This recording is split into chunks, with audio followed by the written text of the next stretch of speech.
Welcome to another episode of ILTV. I'm your host, Lynn Ferrari.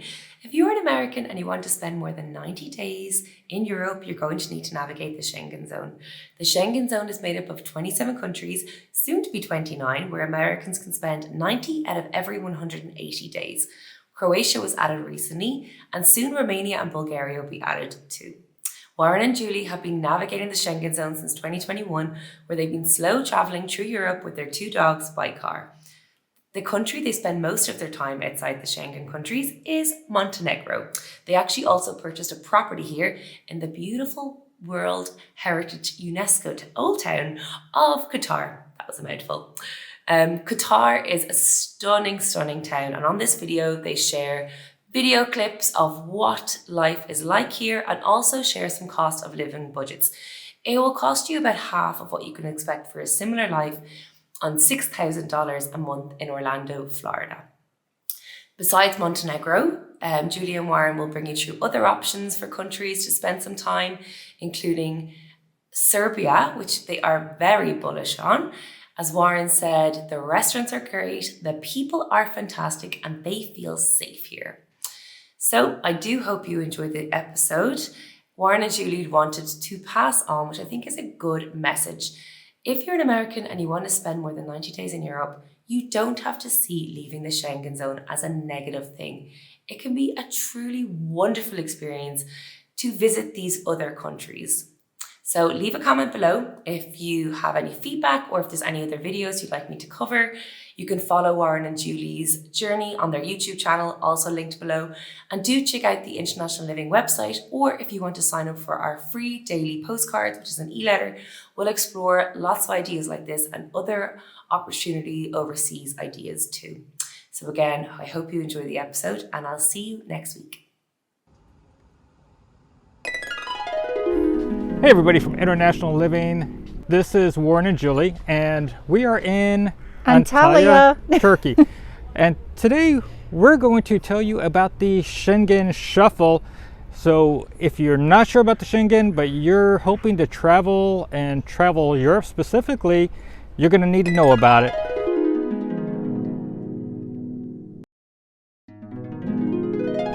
So the Schengen is a group of countries, 27 now, about to go to 29, that as an American, British, Australian, Canadian, or basically anybody that's not in one of these countries, you can only stay for as long as your country's visa allows you to stay. For an American, you're only allowed 90 days every 180 days within the entire Schengen zone. So let's look at the Schengen map for 2023.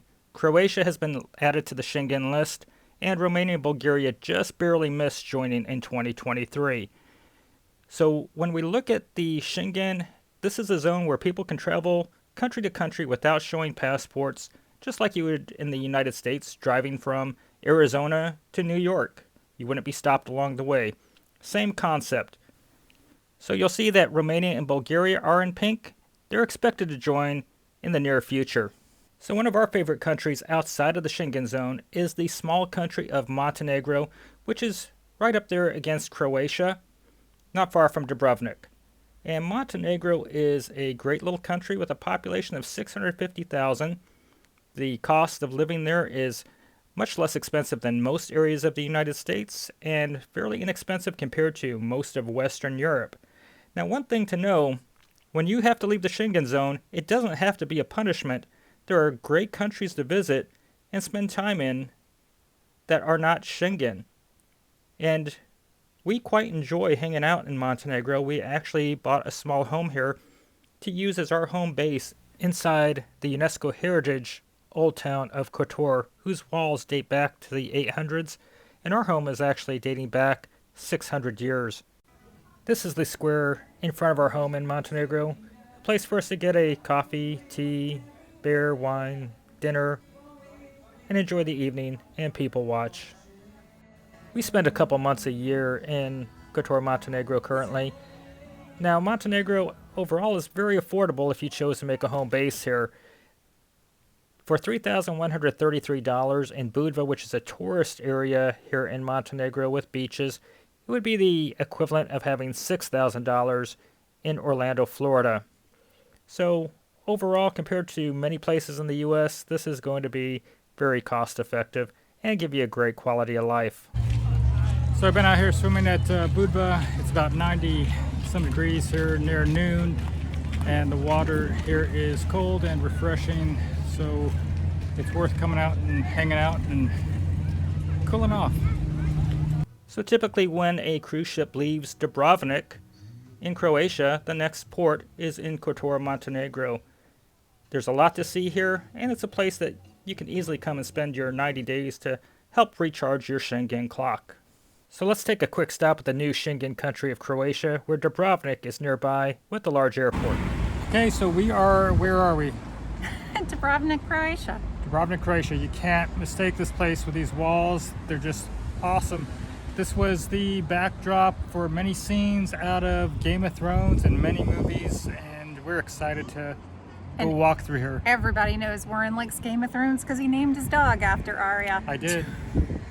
And I'm actually walking the walls here in Dubrovnik. It's actually more awesome than I thought it would be. It's great views behind me, in front of me, and behind me again. Got a lot of behinds. Within the Balkan region, you have other options to go to besides Montenegro. You also have Bosnia, Albania, and please don't forget Serbia. We've actually found that we really love our time spent in this country. We have found the Serbian people to be quite friendly, and surprisingly, quite a few people speak English there. I recommend you come here and check out Serbia, because these guys came here from Florida, and if you're anywhere more closer than that, I think you should come check it out. They'll tell you why. We love a couple locations in the country of Serbia. One location is in Zlatibor, a mountain town not far from the Montenegro border. It's also a ski location, but also a nice place to get away when it's really hot in the summer because of the altitude. Another place we like to go to reset the Schengen clock is Novi Sad, Serbia, where you can have the same standard of life with $2,400 as you would have with $6,000 in Orlando, Florida. The restaurants are great, the people are fantastic, and it's very safe. You know, Serbia has just blown us away with so much to offer and how far your dollar will stretch. Hi. Are you Hi. What's your name? Andre. Andre? Rana. Lana? Martina. Martina? And these are their mothers? Ivana i Iva. And they're having a good time with Katie. Katie's not sure what's going on, but she's okay, being patient.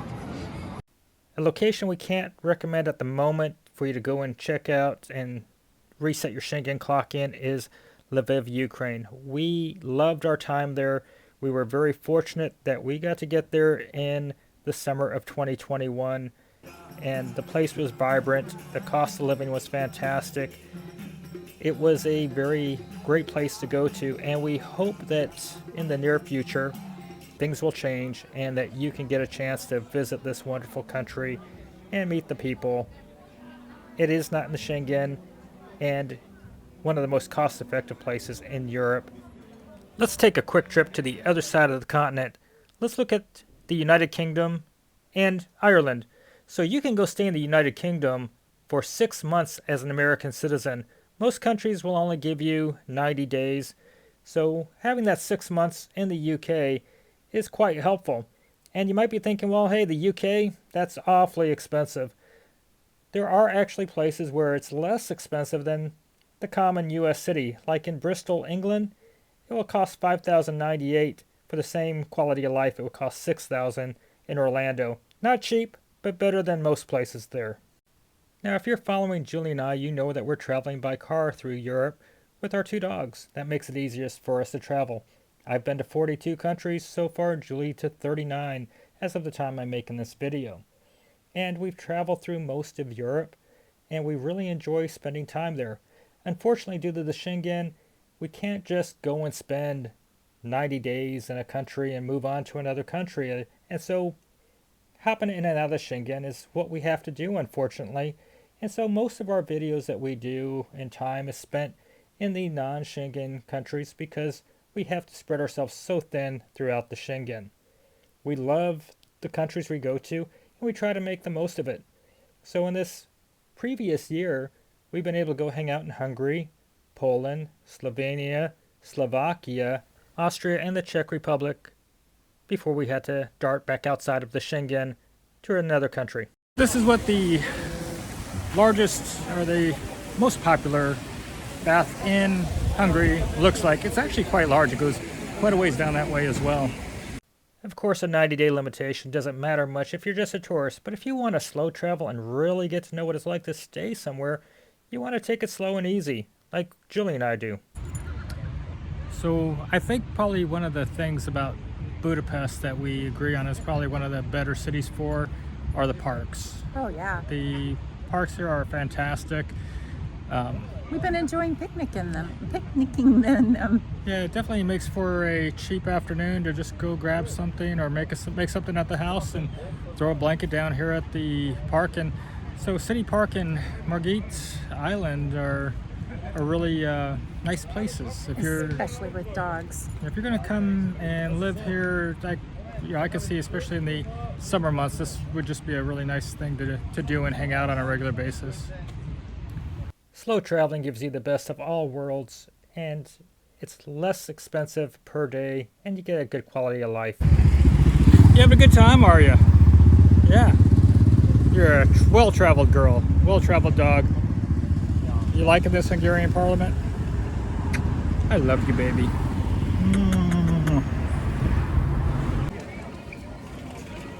So I think this is what we were really looking for when we were thinking about coming to Budapest. It's just stunning. The attention to detail in these buildings, the architecture, it's something right out of a Disney movie almost. Can you imagine being the fairy princess here? Yeah. And who would be your Prince Charming? You would. That's me. I'm Charming. Prince Charming, that is. But no, I wouldn't mind making this my castle, my kingdom. And this would be my queen. I'm thinking like millions of people would feel the same way. Yes. Slow traveling allows you to sleep in the morning when you just don't even want to do anything. And if the weather's not looking good, you don't miss out on seeing the sights. So we recommend, if you're going to hit the Schengen, that you figure out how to play with the different countries and the options so that you can really go and enjoy a location and spend 2 weeks, a month, 2 months, 3 months, and experience the actual lifestyle and culture. And again, it is so much more cost effective when you're staying somewhere for a month. It's beautiful, isn't it, honey? It is very beautiful. I like this side. It's gorgeous. It's a bit crowded, so if you're a tourist coming here, expect the crowds. Now, as we do the Schengen Shuffle and we do slow traveling combination, we are typically spending $3,000 to $4,000 a month, and really anybody can do that just by putting a little thought and research into where they stay and not having these rushed experiences of doing everything in one day. That's right, we're in Krakow, everybody. A great country within the Schengen that everybody should try to visit is Poland. There is so much to do here, and the cost is so inexpensive. Unfortunately, you're only limited to 90 days in most cases. It's not an easy country to get residency in, but it's a place that if you were to spend 2 or 3 months, your dollar goes a long way, and you have such a great quality of life. When we look at areas like Krakow or Gdansk, they rival any other major European city in the things that you can do and see there. Now, I want to say Julie and I love Amsterdam. It's a great place, but Gdansk will give you such great experiences and a lot of similarities in our perception, and it's going to cost about 1/3 of what Amsterdam would cost. So there are ways to stretch your dollars and your experiences, and bouncing between a place like Poland and one of the non-Schengen countries, if you wanted to do a 2-country retirement, you can do it, but you do have to put a 3rd country into the mix because you do have that shared day upon exit and entrance. But for a cheap retirement, a Poland, Montenegro, or Poland, Turkey, Poland, Albania combination would probably take your budget a long, long way.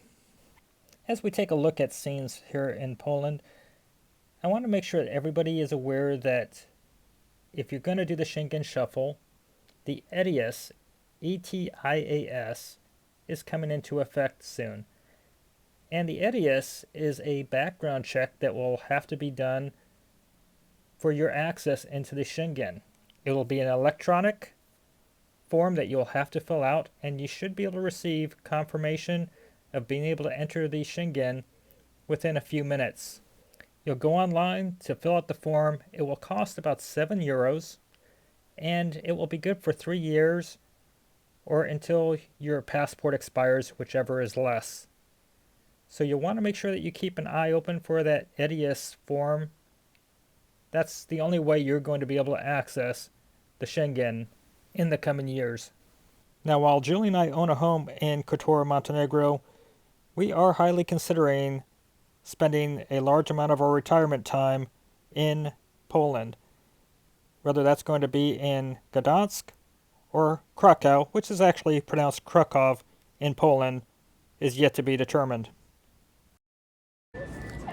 I could say one thing. So far, Gdansk is absolutely gorgeous. It is beautiful. There's the architecture, the buildings here. It's pretty amazing. I'm impressed. Going up the mound, right, girls? Yeah. The only reason we're not spending more time in Poland, it's in that pesky Schengen zone, and we have to spread our time between too many countries.